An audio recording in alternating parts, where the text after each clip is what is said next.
In this case, there's no such thing as a gentleman. We're just men, people being people. Okay, let's be straight up honest.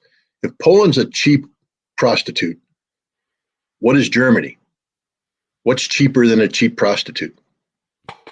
Okay, at least Poland has a price. Poland stands for it. I don't agree with what Poland stands for. I know what Poland wants. Poland wants Americans to send troops to Poland permanently. Poland wants an American corps level headquarters stood up. Poland wants divisions, American divisions on Polish soil. Poland wants to be treated like Germany used to be treated, like a cheap prostitute. So congratulations, Poland. That's what you've become. And, you set your price and America's paying the price. And now you get what you get. But Germany's worse. Germany's a cuckold husband. Basically, the United States comes in, knocks on the door, and has its way with the German wife, and then makes the German husband watch. I don't know what's going on with Schultz and the German people, but they blew up your pipeline. They blew up your pipeline. They destroyed your economy.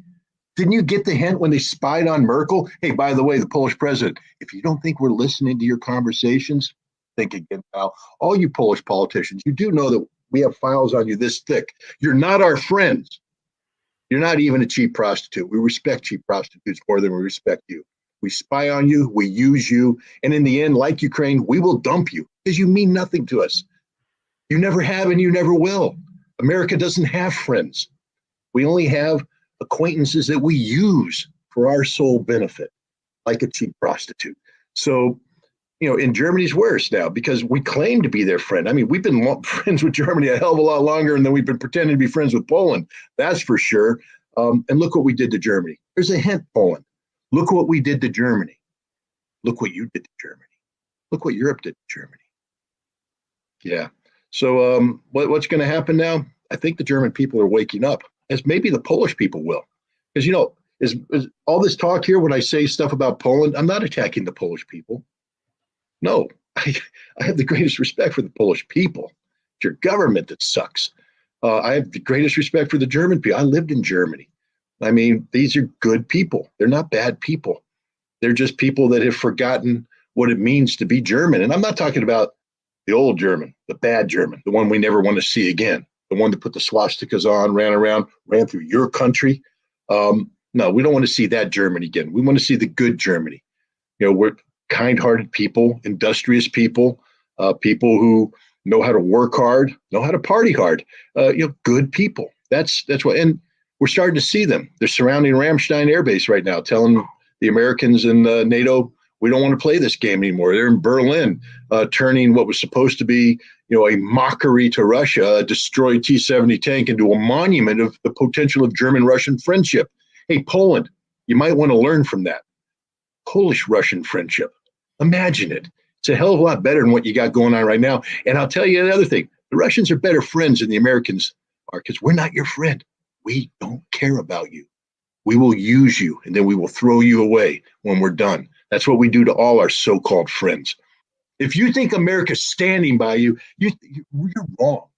You got senile Joe Biden standing there talking tough, and he's not tough. You think American troops on your soil is going to mean something? It means nothing. It means absolutely nothing because we're not going to die for you. Literally, we're not going to. How many troops do we have on your soil now? How many do you want? We used to have about 300,000 on German soil because that's what you need when you want to fight the Russians. We got that many? You really want 300,000? And then what happens when Germany pops out and you no longer have, you are now the frontline state. Yeah, you know what it means, don't you? It's all over, guys. Because if there's a war, you're going to die. Literally, you're going to die. What, you want to take your 165,000 Polish troops and turn them to 300,000? Serious numbers, guys. 300,000, serious numbers. Really? And you have what it takes to make that 300,000 a robust military? You have the money? You know how much it costs to turn 300,000, soldiers into a real, honest to God, killing force? You don't have the money. You don't have the time. You don't have the patience. You don't have the inclination. You don't have the guts. So stop it. Stop talking like you guys get to play big time. You're not in the Premier League, Poland. You're not. You're a middle league player in Europe. That's it. That's all you'll ever be, and that's okay. That's good. but you're not in the Premier League. You don't get to go to the World Championships. We do. America, because we're bigger than you. Russia does. They're bigger than you. You're a small little European country. And there's a bigger one next to you called Ukraine. And look what happened to it. Okay, bigger country, more people, bigger army, and they're getting beat. So don't think you can run into Western Ukraine and take it over, make it part of yours. You can threaten Belarus. You'll die if you do that. And when you die, we all die because you're part of NATO. You get the Article 5 protections. All it guarantees is that Warsaw, which you have rebuilt from the rubble that was after World War II, will be flattened again with thermonuclear blast, along with every other Polish city of note. You've turned yourself into a nuclear target. Congratulations on supporting the Nazis. Why are you supporting the Banderas? Didn't you learn about Volin? I mean, do I have to teach you your history? Do I have to teach you what happened in 1943, 1944? Do I really need to go through that? 110,000 Polish civilians murdered by the Banderas? Stepan Bandera, the man that is a national hero now in Poland? Do I have to teach you this? You're brain dead if you're supporting these people. They're not your friends. They hate you. They view you as subhumans. You're right up there with the Russians as a subspecies. And yet you want to give them your army. You want to give them your blood. You want to give them your money and your weapons. It's crazy. Literally, Poland has gone insane. I just don't understand what they're doing. But that's okay. You guys know the truth. Come on, Poland. You live next door to them. You know the truth of Ukraine. I don't have to teach you this. Why are you buying into this Western propaganda that suddenly Ukraine, the most corrupt nation on the world, ruled by corrupt oligarchs with this Western Ukrainian Nazi problem there, is suddenly what, bastion of democracy? Why is a joke of a comedian suddenly Winston Churchill? Oh, don't you remember what Winston Churchill did to you guys too? Stabbed you in the back, abandoned you, like everybody will, because nobody likes Poland. The Russians do. They want to live in peace with you, but nobody else. We don't. The Brits don't. The Germans don't. Nobody likes you. So why are you sitting here playing our game? Why are you on our side? This is crazy, guys. It's crazy. So let's just stop playing this tough guy game. Common sense has to prevail here. The world isn't about, who has the toughest military. The world should be about who has the best people, the people that want to live in peace, people that want to live in harmony, that want to live as good neighbors. Poland should be that.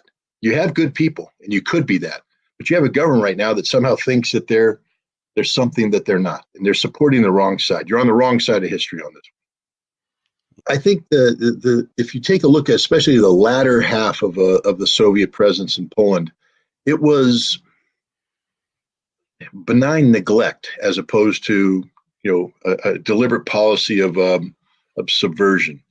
It was the kind of lethargy, the kind of malaise that it took over the whole Soviet Union during the Brezhnev times. It just was, it wasn't very exciting. So it was sort of gray. And I understand that that's not what people want. People want sunshine and flowers and brightness. But America doesn't deliver that. Everything we touch dies. Everything we touch dies. And we're touching you right now. You're going to die.